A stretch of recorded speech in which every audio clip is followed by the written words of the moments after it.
News today Tamil நேயர்களுக்கு வணக்கம். நான் லோகநாதன். இன்று நம்மோடு சிறப்பு விருந்தினராக கலந்து கொள்ள இருப்பவர் கடல் ஆராய்ச்சியாளர் முனைவர் சந்திரசேகரன் நம்மோடு இருக்கிறார். அவரிடம் சில கேள்விகளை முன்வைக்கலாம். சார் வணக்கம். சமீப நாட்களாக ஆமைகளினுடைய இறப்பு அதிகரிச்சுட்டே வருது. நேற்று முன்தினம் பார்த்திங்கன்னா பட்டினம்பாக்கம் கடற்கரையில் ஒரு பெரிய ஆமை இறந்துருக்கு. அதுக்கு முன்பாக பாண்டிச்சேரியில் 20 ஆமைகள் ஒரே டைமில் இறந்துருக்கு. இன்றைக்கி சமீபத்தில் நடந்தது 2 ஆமைகள் நீலாங்கரையில் பெரிய ஆமைகள் இருக்குது. இப்போ இது முட்டையிடக்கூடிய ஒரு பருவகாலம். இவ்வளவு ஆமைகள் இறந்துச்சுன்னா முட்டையிடுற அந்த குஞ்சுகளுடைய ப்ரொடக்ஷனும் கம்மியாக இருக்குல்ல. என்ன காரணத்துக்காக இந்த ஆமைகள்லாம் இறக்குது? எவ்வளோ வகை ஆமைகள்லாம் இருக்குது? கடல் ஆமையில் மொத்தம் 7 ஸ்பீஷீஸ் வெரைட்டிஸ் இருக்குது. உலகம் பூராமே நம்ம இந்தியாவில் ஒரு 5 வெரைட்டி இருக்குது. அதில் இந்த பங்குனி ஆமை அல்லது சிற்றாமை, ஆலிவ் ரிட்லின்னு சொல்லுவோம். இதுதான் உங்களுக்கு உலகம் பூராவும் ஜாஸ்தி இருக்கிறது. இந்தியாவிலும் இதுதான் ஜாஸ்தி இருக்கிறது. மீதியெல்லாம் ரொம்ப ரேராக கிடைக்கிறது. இப்போ இந்த ஆமை உங்களுக்கு இனப்பெருக்க டைம் என்னென்னா, நம்மளை நாட்டை பொறுத்த வரைக்கும் நவம்பர் 2லேருந்து நவம்பர், டிசம்பர், ஜனவரி, பிப்ரவரி, மார்ச் வரைக்கும் உங்களுக்கு அதோட இனப்பெருக்க சீசன். அப்போ என்னன்னாக்கா இனப்பெருக்கம் கடல் உள்ளே நடக்கும். ஆண் பெண் சேர்றது அது 5 அதோட வயசு பார்த்திங்கன்னா 50 வருஷம், 75 வருஷம் அவ்வளோ இருக்கும். அது வளருது, அதோடைய ஆயுசு. நம்ம ஆலிவ் ரிட்லியை பொறுத்த வரைக்கும் 50-60 வயசு வரைக்கும் இருக்கும். அது அது சின்ன கொஞ்சம்லேருந்து அது பெருசாக வளர்ந்து பருவம் அடைஞ்ச இனப்பெருக்கம் ஆரம்பிக்கிறது ஒரு 5 வயசுலேருந்து ஆரம்பிக்கும். அப்போ அது மேட்டிங் நடந்து அதுக்கப்புறம் மேட்டிங் முடிஞ்சதுக்கப்புறம் அந்த ஆமைகள் பெண் ஆமைகள் மட்டும் கடற்கரையை நோக்கி வரும். அதுக்குள்ளே அதனுடைய வயிற்றில் அந்த முட்டை டெவலப் ஆகிறதெல்லாம் ஆகி கரெக்டாக அது நம்ம சீஷோரில் சேர்ந்த உடனே முட்டையெல்லாம் ஃபுல்லாக அது மெச்சூர் ஆகி ரெடியாக இருக்கும் அது முட்டை இடுறதுக்கு. அப்போ அதுங்க மணல் பகுதியான இடத்துல நல்ல ஸ்லோப்பான இடத்துல அதுங்க இது பண்ணி மெதுவாக தான் வரும். ஏன்னா அதுக்கு துடுப்பு மாதிரி தான் இருக்கும் கால். நம்ம நிலத்தாமையில் பார்த்திங்கன்னா உங்களுக்கு நகல்லாம் இருக்கும். நிலத்தாமைக்கு நல்லா கால்லாம் ஸ்ட்ராங்காக இருக்கும், நல்லா நடந்து வரும். இந்த ஆமைங்க கடலில் இருக்கிறதுனால இயற்கையில் அதுங்களுக்கு அடாப்டேஷன் எப்படி ஆகிருக்குனாக்கா அதுங்க கால் பூரா துடுப்பாக தான் இருக்கும், விரலாக இருக்காது. ஸோ அந்த துடுப்பு வச்சும் அவ்வளோ weight, 50 kilo weight, 50-60 kilo weight, அதை தூக்கிட்டு அதுக்கு நடந்து மணலாக இருந்தால் தான் அது கொஞ்சம் ஈஸியாக வரும். அதுங்க எல்லாம் சேஃபான இடமா பார்த்து நல்லா தோண்டி 2 அடி வரைக்கும் தோண்டுங்க. சமயத்தில் 3-4 அடிக்கும் தோண்டிருக்குன்னு ரெக்கார்ட் சொல்லுது. ஸோ யூஸ்வலாக 1.5 அடி 2 அடி பள்ளம் தோண்டி சாயங்காலம் யூஸ்வலாக வருங்க. இருட்டானதுக்கப்புறம் பள்ளம் தோண்டி முட்டையிடும். கிட்டத்தட்ட ஆவரேஜாக 100 முட்டையிடும் ஒரு தடவை. ஸோ வருஷத்துக்கு 3 தடவை இந்த மாதிரி அது இனப்பெருக்கம் செய்யும். ஸோ முட்டை இட்டுட்டு இப்போ மண்ணெல்லாம் போட்டு மூடிட்டு, இவ்வளோவும் அது வேலை செய்கிறதுக்கு அவ்வளோ சக்தி வேணும். அதுக்கு அது இருக்கிற ஸ்டோர் பண்ண எனர்ஜி எல்லாமே இதுக்கு யூஸ் ஆகிடும். அப்புறம் அதை மண்ணை மூடிட்டு எல்லாம் திரும்பி போயிடும். சில ஆமைகள் ரொம்ப டயர்டாகி இதில் எக்ஸாஸ்ட் ஆகி ஒரு சில ஆமை ஒரு 2% வச்சுக்கோங்களேன், அது இறந்து போகிறதுக்கு சான்சஸ் இருக்குது. ஆனால் மோஸ்ட்லி போயிடுங்க. ஸோ இது ஒரு 1.5 மாதம் 45 நாள் அது குஞ்சு பொரிக்கிறதுக்கு 45 நாள் ஆகும். அது குஞ்சு பொரித்து அது தானாக அதுங்க முட்டை இது பண்ணி ஓப்பன் பண்ணி அவ்வளோ பாட்டத்துலேருந்து அதுங்க வெளியே வரும். மேலே அதுக்கப்புறம் அதுக்கு கடலும் வானமும் சேர்கிற இடம், அந்த ஹொரைசான்னு சொல்லுவோம், அந்த வெளிச்சத்தை பார்த்து தான் அதுங்க வரும். ஸோ அப்படி வரும்போது அதுங்க நிறைய அதுங்களுக்கு ப்ரிடேஷன் நிறையா இருக்கும். அதுக்கு முட்டையாக இருக்கும்போதே எறும்பு அதெல்லாம் சாப்பிடுங்க.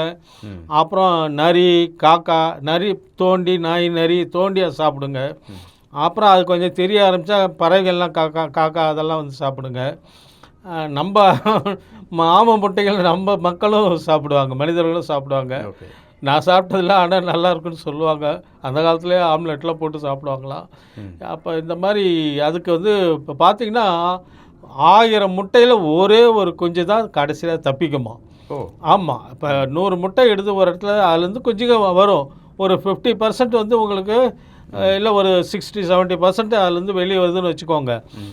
அது அந்த அந்த இடத்துலேருந்து அது கடற்கரை போகிறதுக்கு கடற்கரை போகிறதுக்கு வந்து உங்களுக்கு கொஞ்சம் டிஸ்டன்ஸ் இருக்கு இல்லையா, அந்த டிஸ்டன்ஸுக்குள்ளே வந்து அதுங்க அந்த நிலத்துலேருந்து கடல் தண்ணி போகிற வரைக்குமே அதுக்கு சேலஞ்சஸ் நிறையா. எல்லாம் வந்து பறவைகள் எல்லாம் வந்து அதை கொத்தி கொத்தி சாப்பிடுங்க. கடல் தண்ணி உள்ளே போனதுக்கப்புறம் பெரிய மீன்கள் எல்லாம் அதை சாப்பிடுங்க. ஸோ கடைசியாக மிஞ்சுறது 1000-1 1000-1 மாதிரி இது 1000-1 தான் அதனுடைய ரேஷியோ மீறுறது.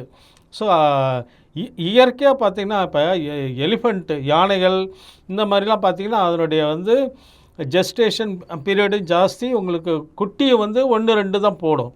அதனால் அதனுடைய பேரண்டல் கேர் வந்து ரொம்ப இருக்கும். பாதுகாப்பாக அதுங்க ரொம்ப பத்திரமா பாதுகாப்பாக வச்சுக்கோங்க. ஆனால் இந்த மாதிரி மீன், எறா இதெல்லாம் வந்து எக்கச்சக்கமாக முட்டையை போட்டுருங்க. ஏன்னா இந்த மாதிரி தான் 1000-1 தான் அதில் சர்வைவ் ஆகும். ஏன்னா அவ்வளோத்தையும் அதுங்க காப்பாற்ற முடியாது. அதனால் வந்து இயற்கையை இந்த மாதிரி தான். அதனால் ஒன்றும் பிரச்சனை இல்லை. இப்போ என்னன்னாக்கா இந்த மாதிரி போய் வளர குஞ்சுகள் வந்து வளர்ந்து அதுக்கப்புறம் அது பாப்புலேஷன் வந்து இயற்கையாக வந்து ஸ்டெபிளைஸ்டாக தான் இருக்குது. ஆனால் இப்போ வந்து நம்ம மனிதர்களோட ஆக்டிவிட்டி வந்து பார்த்திங்கனாக்கா கடற்கரை ஓரத்தில் நம்ம பொல்யூஷன் ஒரு ரீசன். ஓகே. இப்போ ஆக்சுவலாக வந்து நம்ம இது ஃபிஷிங்னால அப்படின்னு வந்து நம்ம யூகிக்கிறோம். ஆனால் உண்மையிலேயே அது வந்து என்ன அப்படிங்கிறத அதெல்லாம் கம்ப்ளீட்டாக ஆராய்ச்சி பண்ணி பார்த்து தான் சொல்ல முடியும். இப்போ இப்போ இப்போ போட்டு ஃபிஷிங்கில் பார்த்தீங்கன்னாக்கா போட்டில் அடிபடுறது. ஓகே. இது வந்து ப்ரொப்பல்லரில் மாட்டும் போட்டில் அடிபட்டாலுமே உங்களுக்கு அது இது தானே ஜெருக்கு தானே. இப்போ வண்டி ரோட்டில் போகிறப்போ ஒருத்தரை வந்து தட்டிட்டு போயிட்டான், ஒன்றும் ஏற்ற வேண்டாம், சும்மா தட்டி விழுந்தாலே உங்களுக்கு வந்து அது ஷாக்கு தானே. அதே மாதிரி தான் கடல்லே அது போட்டு அந்த ஸ்பீடில் போகும்போது இது மேலே தட்டினாலே அதுக்கு ஒரு ஷாக்கு. அப்புறம் ப்ரொப்பல்லர் மாட்டுறது ஒன்று. அதுக்கப்புறம் வந்து ஃபிஷ்ஷிங் ஆக்சுவலாக மீன் பிடிக்கிறதுல வந்து இழுவலைன்னு ட்ரால்னு சொல்லுவோம்.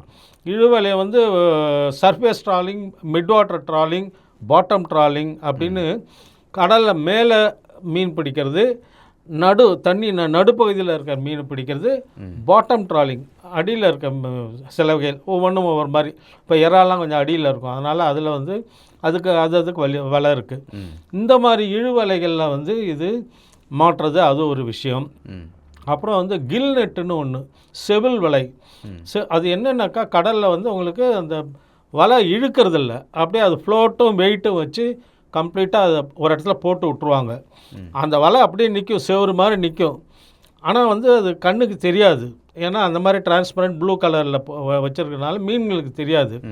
அது எதுக்குனாக்கா அந்த மீன்கள் வந்து மாட்டி அதோட செவில் 2 பக்கம் செவில் இருக்கு இல்லையா, அது போய் அதில் மாட்டிக்கும். அது எப்படி அந்த வலையோட கண்ணு எப்படி டிசைன் பண்ணியிருப்பாங்கன்னா அந்த வந்து மீன் உள்ளே போக முடியும், அந்த செவில் வரைக்கும் போயிட்டு அதுக்கப்புறம் அது தெரிஞ்சிடும் நம்ம வலை இருக்குதுன்னு சொல்லிட்டு. அவர் பேக் அடிக்க பார்ப்பாரு, ஆனால் பின்னால் வர முடியாது, ஏன்னா அங்கே இதில் வந்து செவிலில் மாட்டிக்கும். அது மாதிரி தான் அந்த வலையவே டிசைன் பண்ணுறது. அது எதுக்குனாக்கா இதை விட சின்ன மீனையும் வந்து இதை விட சின்ன மீன்னாக்கா அந்த அது உள்ளே போயிடும். ரொம்ப பெரிய மீன்னா அது உள்ளே போக முடியாது.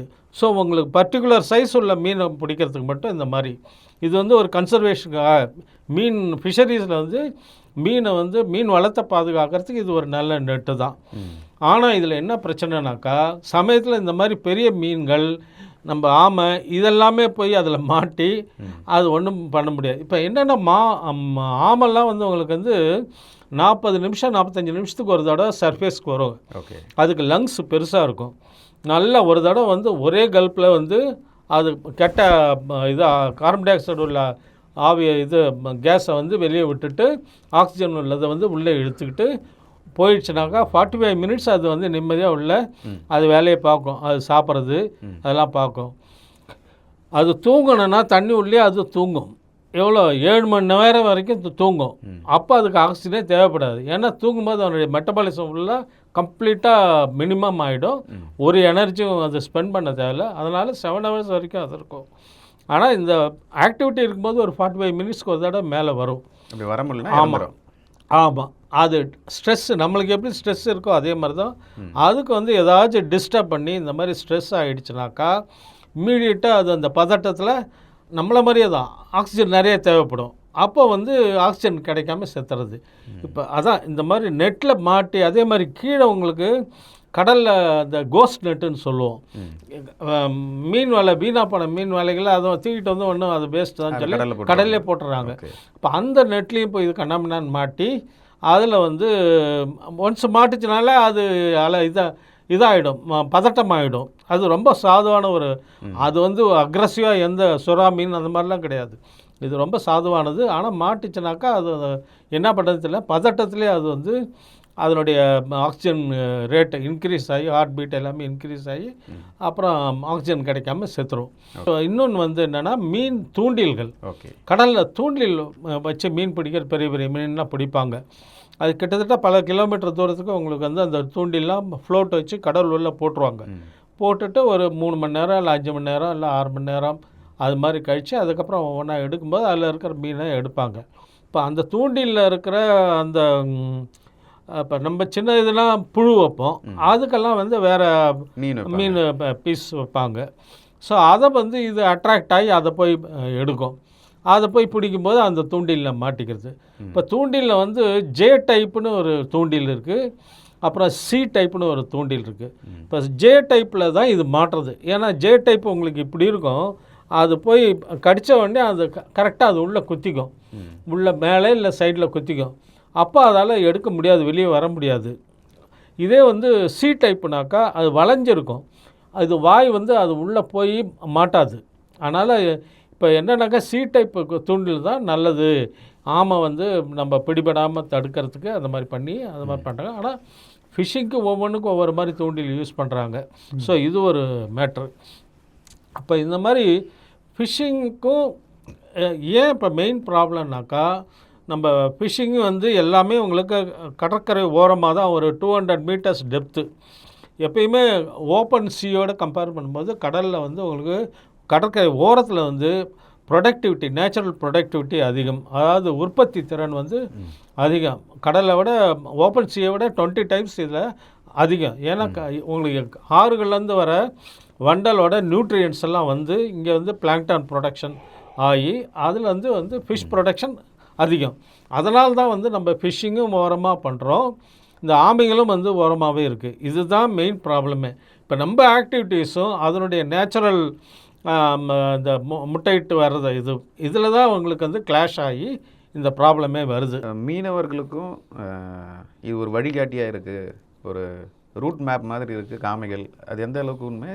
ராஜராஜன் சோழனும் இதை வந்து பின்பற்றி, ஆமையை பின்பற்றி தான் மற்ற நாடுகளுக்கு போயிருக்காரு, படையெடுத்து போயிருக்காருன்னு சொல்கிறாங்க. அது எந்த அளவுக்கு உண்மை? ஆமாம், இந்த ஆமைகள் வந்து ஆயிரக்கணக்கான மைல்கள் வந்து அந்த காலத்தில் வந்து இதெல்லாம் வந்து ஒவ்வொரு இடத்துலேருந்து மைக்ரேட் ஆக போகும். இது மட்டும் இல்லை, திமிங்கலம் இந்த மாதிரி எல்லாமே வந்து மைக்ரேட் ஆகி போகிறது. இப்போ அந்த காலத்தில் வந்து நேவிகேஷன், கப்பல் ஓட்டுறது இல்லை போட்டெல்லாம் ஓட்டுறது வந்து ஹிட் அண்ட் ரன் அந்த மாதிரி இது தான். கடற்கரை ஓரமாகவே தான் வந்து போனாங்க. எப்போ லேண்டு கண்ணிலே பார்த்துக்கிட்டு அது மாதிரி தான் போனாங்க. அப்புறம் நல்லா நேவிகேஷனில் டெவலப் ஆக கடல் உள்ளே போக ஆரம்பிச்சிட்டாங்க. உங்களுக்கு கரையிலேருந்து கடல் உள்ளே போய் ஒரு 25 கிலோமீட்டர்லேயே கரையெல்லாம் மறைஞ்சிரும். ஏன்னா பூமி உருண்டையாக இருக்கிறதுனால லேண்டே தெரியாது, சுற்றியும் தண்ணீர் தான் தெரியும். ஸோ அந்த மாதிரி நேரத்தில் நீங்கள் இமேஜின் பார்க்கலாம், அந்த காலத்தில் எப்படி வந்து இப்போ வந்து நமக்கு எல்லாம் சேட்டலைட் நேவிகேட்டரு எல்லாமே இருக்குது. ஆமாம், ஜிபிஎஸ் எல்லாமே இருக்குது. அந்த காலத்தில் நீங்கள் யோசிச்சு பாருங்கள். ஆனால் அந்த காலத்தில் அதுக்குரிய டெக்னாலஜி வச்சுருந்தாங்க. அது வந்து ஆஸ்ட்ரோனாமிக்கல் நேவிகேஷன்னு பேர். அதாவது பகலில் சூரியனும் ராத்திரியில் வந்து நட்சத்திரங்கள். அந்த காலத்துலேயே நட்சத்திரம் ஃபுல்லாக, இப்போயுமே நம்ம ஜாதகம்லாம் நட்சத்திரம் தானே. அந்த சயின்ஸ் வந்து அப்போ நல்லா க்ரீக்ஸு டெவலப் பண்ணாங்க. நம்ம இந்தியாவிலையும் அதெல்லாம் நல்ல சயின்ஸ் இருந்துச்சு. ஸோ அதை வச்சு தான் அந்த காலத்தில் நேவிகேஷன் போயிட்டுருந்தாங்க. ஸோ இதெல்லாம் வந்து உங்களுக்கு அடிஷ்னலாக வந்து உங்களுக்கு பகலில் ஆமை போகிற ரூட் வந்து கரெக்டாக இருக்கும் அப்படின்னு சொல்லி அவங்க அனுபவத்தில் இது பண்ணி அதை ஃபாலோ பண்ணியிருக்காங்க. ஏன்னா கடலில் நீரோட்டம்லாம் இருக்கும். ஸோ இந்த ஆமை போகிற இடத்துல வந்து உங்களுக்கு நீரோட்டம் வந்து சேஃபாக இருக்கும் அப்படின்னு அது ஒரு நம்பிக்கையில் அதை பண்ணியிருந்திருக்காங்க. இப்போ ஆமைகளுக்கு வந்து இயற்கையாக வந்து ஈவன் பறவைகளுக்கும் அதே தான், ஜியோ மேக்னட்டிசம் அதுங்களுக்கு இருக்குது. ஏன்னா ரஷ்யாவிலேருந்து பறவைகள் வந்து கரெக்டாக வேடந்தாங்களுக்கு வந்துட்டு எல்லாம் தங்கிட்டு 3 மாதம் கழிச்சு ரிட்டர்ன் ஆகி கரெக்டாக அங்கே போயிடுதுங்க. அதே மாதிரி இந்த மாதிரி மைக்ரேட்டரி அனிமல்ஸு, பேர்ட்ஸு இதெல்லாமே அதுங்களுக்கு அந்த ஜியோ மேக்னட்டிசம் இருக்குது. இன்னும் நிறையா க்யூஸ் இருக்குதுன்னு ரிசர்ச் பண்ணியிருக்காங்க. இப்போ மீன்லேயும் அதே மாதிரி தான் மைக்ரேட் ஆகி வரும்போது ஒரு இடத்துலேருந்து வரும்போது கரெக்டாக அந்த ஆற்று உள்ளே தான் வரும். எங்கே அது பிறந்துச்சோ அங்கேருந்து போச்சோ கரெக்டாக அது உள்ளே வரும். ஏன்னா அங்கே இருக்கிற அந்த இதில் வந்து செடி கொடிகள் அதனுடைய வாசத்தை வந்து அது வந்து அந்த வாசனை வந்து ஐடென்டிஃபிகேஷன் மார்க் வச்சுருக்கு. அப்படி அது வந்து குழந்தையா இருக்கும்போது மார்க் இருந்திருக்கு, அது மறுபடியும் அதை வச்சே வருது அப்படின்னு சொல்லி ரொம்ப ஆச்சரியமானது. நம்ம கடல் ஆமையும் கரெக்டாக அது எங்கே அது குஞ்சு பொரிச்சதோ, இப்போ நம்ம நீலாங்கரையில் குஞ்சு பொரிச்சு போகுதுன்னு வச்சுக்கோங்க, கரெக்டாக அது பெருசாகி மதராகி கரெக்டாக அதே இடத்துக்கு வரும், எக்ஸாக்டாக அதே இடத்துக்கு வரும். அதுதான் ரொம்ப ஆச்சரியமாக இருக்குது. அதை பற்றி நிறைய ரிசர்ச் பண்ணிக்கிட்டு இருக்காங்க. நேட்டல் ஹோமிங் அப்படின்னு பேர். நம்ம எப்படி பெண் வந்து முதல் பிரசவத்துக்கு அம்மா வீட்டுக்கு வராங்க இல்லையா, அதே மாதிரி தான் அதுலேயும் இயற்கையாக அந்த மாதிரி இருக்குது. பல்வேறு விஷயங்களை குறிப்பாக ஆமையினுடைய இறப்பு அதை எப்படி பாதுகாக்கணும் பல டீட்டெயில்டான விஷயங்களை சொன்னதுக்கு ரொம்ப நன்றி. நியூஸ் டுடே சார்பாக நன்றி தெரிவிச்சுக்கிறோம். தேங்க்யூ. நேர்களே, இது போன்ற இன்ட்ரெஸ்டிங்கான வீடியோக்களை தொடர்ந்து நாங்கள் தந்து கொண்டு இருக்கிறோம். எங்களுக்கான அங்கீகாரம் என்பது எங்கள் சேனலை சப்ஸ்கிரைப் பண்ணி இந்த வீடியோவை பாருங்கள்.